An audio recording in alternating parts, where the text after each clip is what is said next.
Ang dami nating dapat ipunin, galit at tampo pa. Bakit di na lang kaya tayo mag-ipon ng pera, ng yaman, ng kaibigan o kaya kagandaang asal? Alam niyo kung may puot tayo sa ating damdamin, sa ating dibdib, tiyak apektado ang ating kalusugan. Parang basura yan sa loob ng ating katawan na lalason tayo ng basurang yun na kadalasan ay nagpapalutang-lutang pa sa ating emosyon.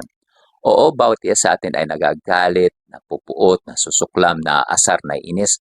Kaya't pabugso natin itong nailalabas sa ating dibdib, lalo naman sa ating bibig. Subalit, maaari naman pala natin i-master ang binubuyo ng ating damdamin.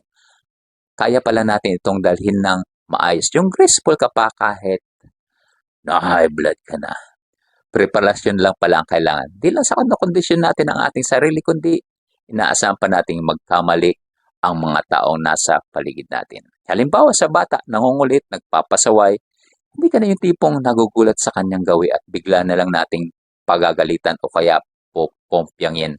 Nagiging considerate na tayo at may kasunod na yun na pagwawasto. Ang solusyon, be considerate, wag maging perfectionist. Kadalasan sa perfectionist, di masaya. Subalit pagdating sa trabaho, sa ating mga OFW, ibigay natin yung full effort at kapasidad natin. Alam mo naman, walang nakokontentong amo kahit gaano ka pa kagaling sa iyong trabaho.